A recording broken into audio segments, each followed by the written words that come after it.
Andrew, you saw a good one tonight, right? This one came down to who had the best fuel strategy. You know, there have been 6 different winners of this race in the last 6 years. Tonight it was Clint Bowyer's turn, capturing his first win at Charlotte, his 3rd win of the 2012 season. Andrew, you found out when we're talking about being behind the wheel that it's a tough job, right? It's if these cars are not your daily driver, and thanks to the NASCAR racing experience, I was able to experience firsthand just how difficult but also fun driving an actual race car can be. It's all about looking the part. Look like you know what you're going to do, even though I have no clue.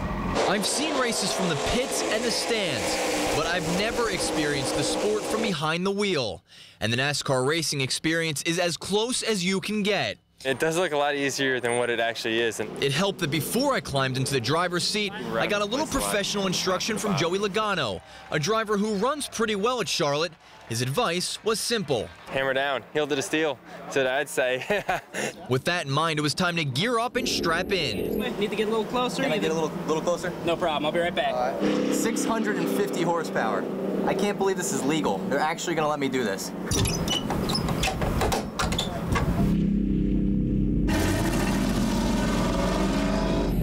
To make sure I got a feel for the car and the track, my spotter started things slow. 4,000 RPMs, 4,000 RPMs only.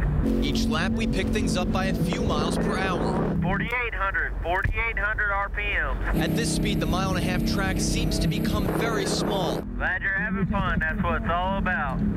As you come down the straightaways and head into each turn, the 24-degree banking comes up quick. The G-force increases, and you feel like you're getting pushed down in the seat. But as long as you stay in the gas and keep the wheel turned left, it's a pretty smooth ride. And even though we had very specific lines to drive, it was clear why some spots on the track are notorious for giving drivers problems. For instance, coming off turn 4, the car feels like it wants to drift up into the wall. You're driving a good line. You're doing just fine out there. The whole experience lasted just 8 minutes. Checker flag. That is your checker flag.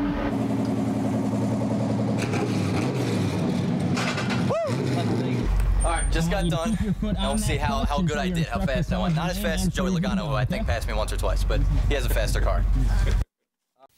Aaron mentioned that Joey Logano passed me. He was in a car that went about 20 miles an hour faster than the 148 I was doing. I was just trying not to drift up the track and crash into the wall or hit him. Hard to imagine, though, more than 40 cars all trying to pass you at the same time, going almost 200 miles per hour on Sundays. Tiff, back to you. I can't believe you actually had the chance to jump behind the wheel of one of those rigs and try it out for yourself. That's crazy. Yeah, Tiff, it seems like over the last couple of weeks, they've put me behind the wheel of just about everything here at CMS. I've certainly never driven an 18-wheeler before, and before I got my chance this week, I heard the drivers talking about how hard the course was. Come to find out that just completing the course would be the least of my concerns. First attempt driving an 18-wheeler. See how this goes. You gotta take the air brakes off. Out of the gate, I was pretty excited when I managed to get the rig rolling without stalling it out. The first obstacle, turn right. Weave the 18-wheeler in and out of a series of cones. Check. I was 2 for 2 and feeling confident.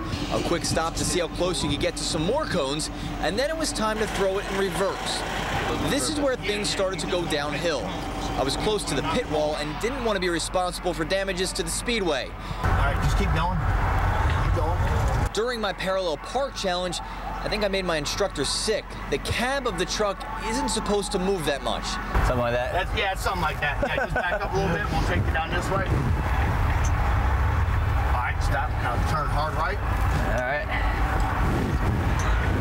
Still in reverse. Yeah, one over. It does get some used to. We gave up on completing the park job after I realized how many cones I took out. None of the professionals I watched knocked over one. That is not easy. Not at all like driving a car. It's about 10 times harder with a lot of weight behind you.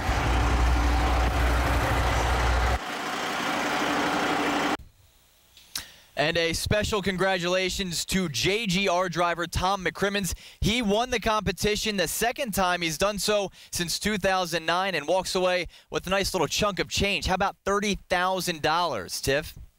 Yeah, they didn't give you $30,000, huh? And I think you did pretty good.